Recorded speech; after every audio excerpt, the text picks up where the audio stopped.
This is IAMBEST TV, and my name is Shedia Elisha, and you're watching Get Inspired. We are right at the residence of TJ Dan, a filmmaker. He's going to be talking to us on sustaining your passion. Stay connected, and God is in charge. Thank you.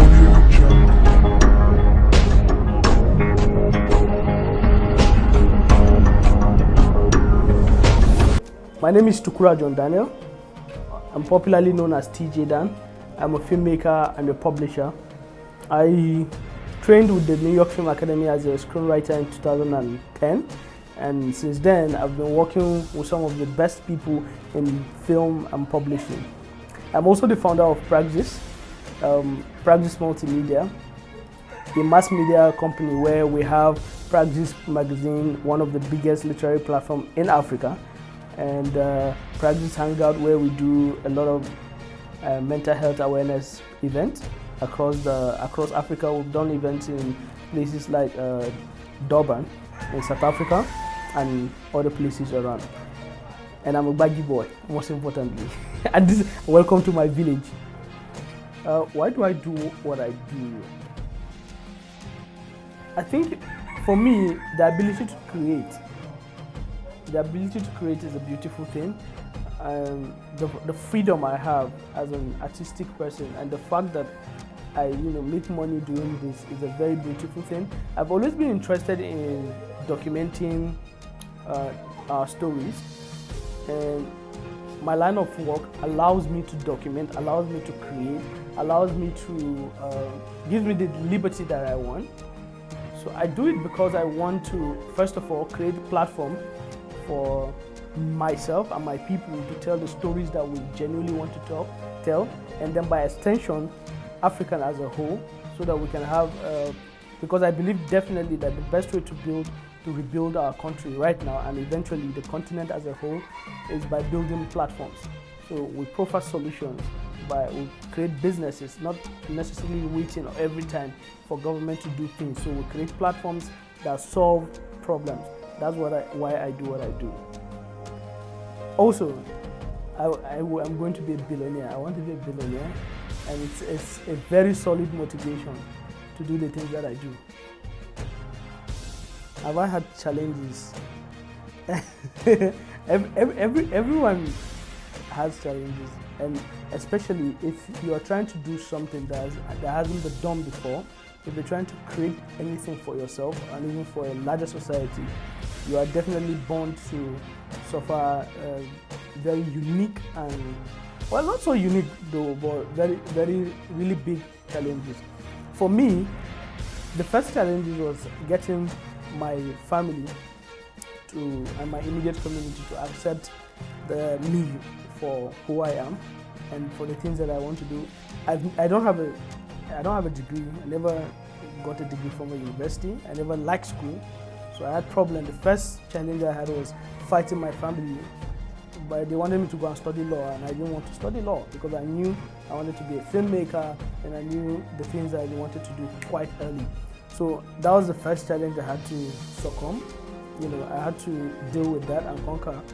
Then I moved into the phase of where I actually started doing the things I wanted to do. And the next challenge was, like every owner of startup will tell you, funding, getting money to do the things that I want to do. First of all, even making money, because man, I hungry died. For several years, I couldn't even get, I didn't have money for a recharge card. It was that bad. Like I would stay for several months, and there would not be 5 naira to my name. If I want to, you met my aunt, the woman you met. She was the one giving me money to buy a recharge card. She was the one giving me money to go to town if I wanted to meet people, to either pitch to them what I could do, or tell them the business ideas I had and why they should invest in my idea.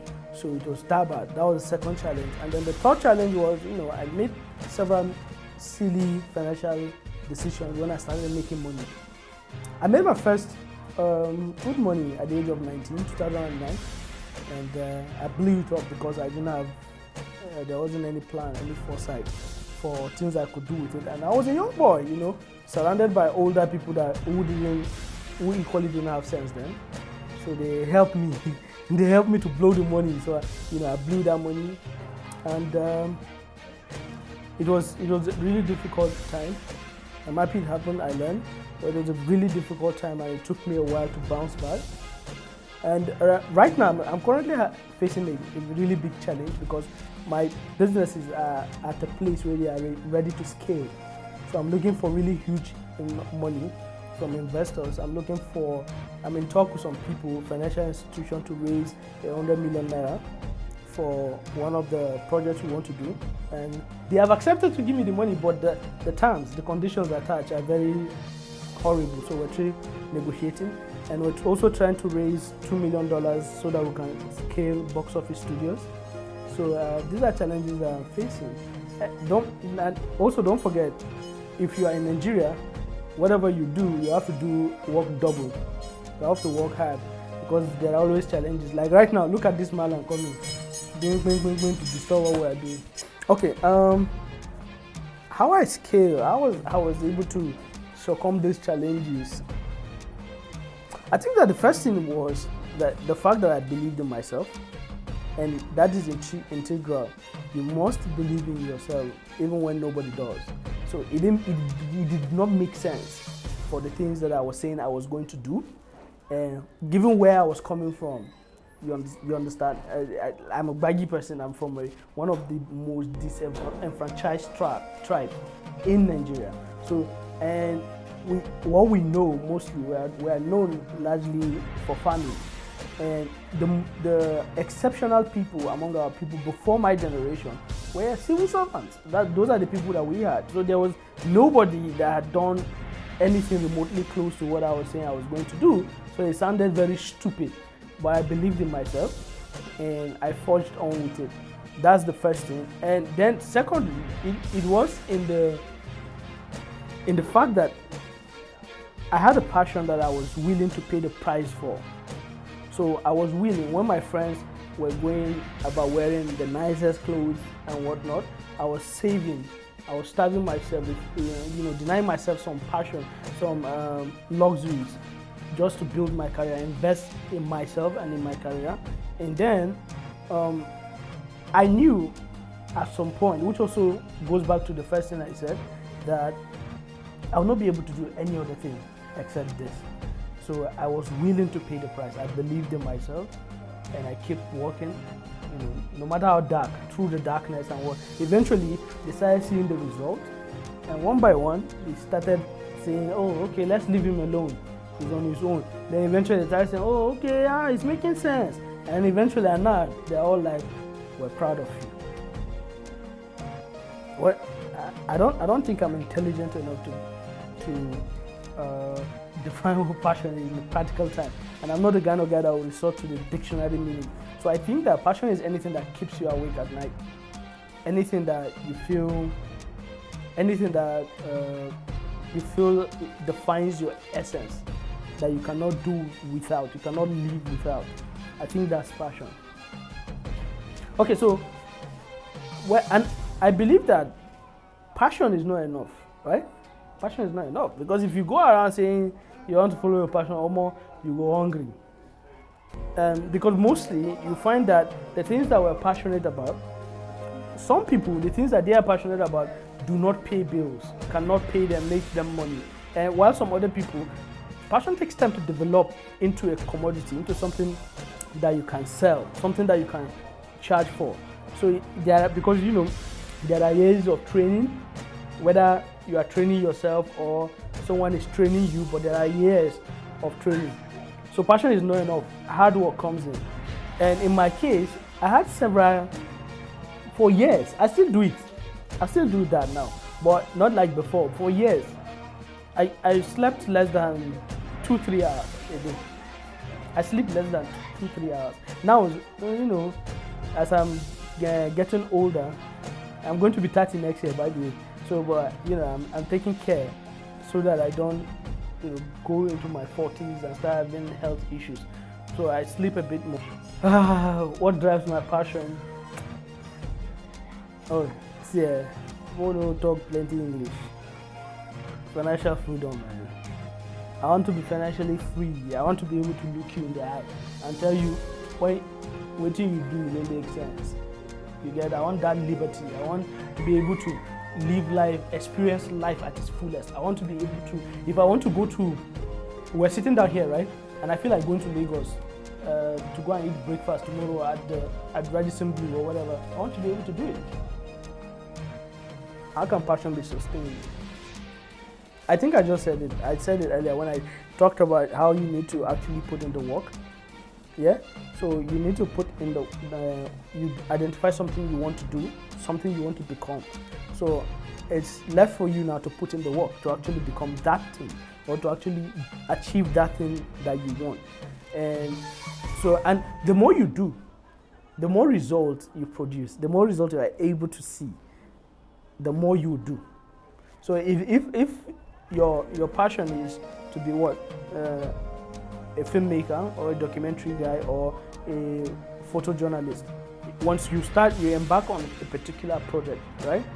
And you are able to finish something small. You've seen that, you are happy with the result, you've gotten feedback.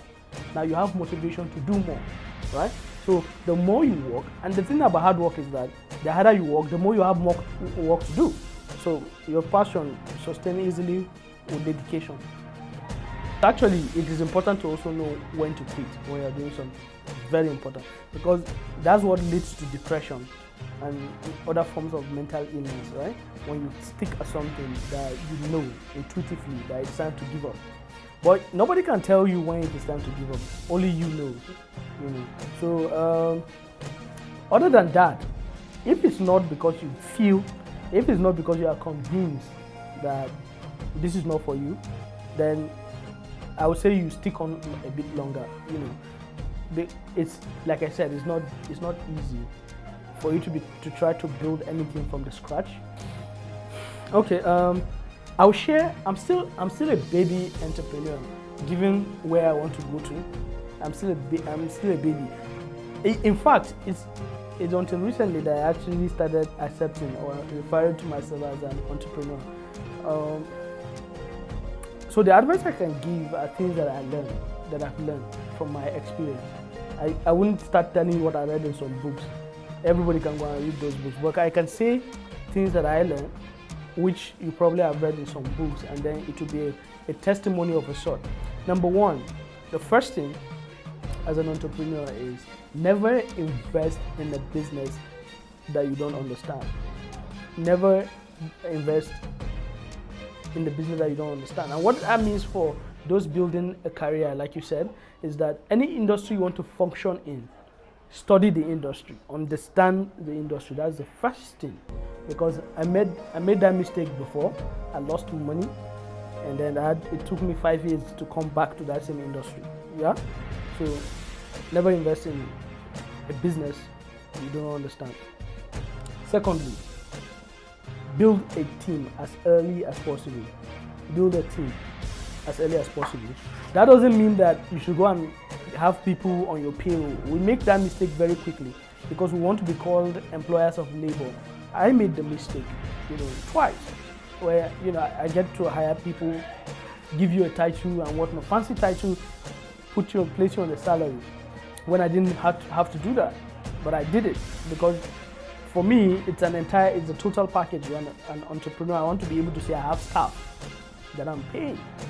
So even when I was supposed to bootstrap, do a lot of these things myself, or have few people that will do, but build a team. By building a team, I mean get people that are smarter than you to handle certain departments, right? I'll give you a practical example with Practice Magazine. When we started Practice in 2016, I wanted to shut down the poetry department of Practice, but I thought to myself, well, what am I going to lose if I have somebody else run that department? So I talked to this lady, Laura Kaminsky. She's an American. Talked to her about joining the team and heading the poetry department. She accepted because she understands poetry, and then because she's better than me when it comes to poetry. She's like a professor while I'm like a a primary school student when it comes to poetry. So she took over the department. She turned the department around, and it's now the one of the biggest department in practice. And we are doing something now with poetry that no other platform is doing in Africa, right? So because she was smarter than me in that area, and I brought her in. So build a team. Find people that are smarter than you. And while building a team, when you're looking for a co-founder or somebody that to build a company with, find someone whose vision, whose long-term vision for the company aligns with yours. I've shut down a company before because the person I spoke with, I needed money. So the person that I talked to bring in the money, within our visions were not aligned. I just needed the money. I want to buy equipment. How much do you have? Okay, I have this amount. Bring it, let's put it together, buy equipment. We did, and then there was a problem because there was disagreement. Eventually, that company no longer exists, right?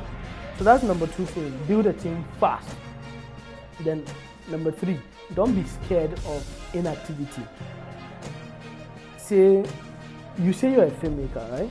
Or you say you want to be a filmmaker, and then you stay for a month or 2, and everybody's asking you, what have you done? I want to see what you have done. A year passes by, you haven't done anything, right? Because you want to make a good film. You now allow people to pressure you to go and do anyhow film because you want people to see what you have done. That period of wait, there's nothing to be scared of. It's okay to wait. It's okay to have no activity going as far as the public is concerned. But as long as you're using that period of wait to develop yourself, it's not an issue. And we've had instances with some people, baggy people who wanted to make film because they were too impatient. They were worried about that period of wait. You've already told people you want to be a filmmaker, you want to make a film. So people tell you they want to see that film, right? So you rush to go out, and instead of you to take your time, study how it is done, and actually take your time to gather the resources required to make that good film, you rush to make anyhow film. And so and then you now realize that, okay, maybe this is not for me, sir, and you give up. So it's okay to wait. Plan, do your hard work, plan and execute, carry out your plans. But if you need to wait, no problem. My name is TJ Dan. Keep watching IAMBEST TV. God is in charge. Passion is not enough. Hard work is important. These are the words of TJ Dan. This is Get Inspired with Shady Elisha, and you're watching IAMBEST TV. Stay connected. God is in charge. Thank you.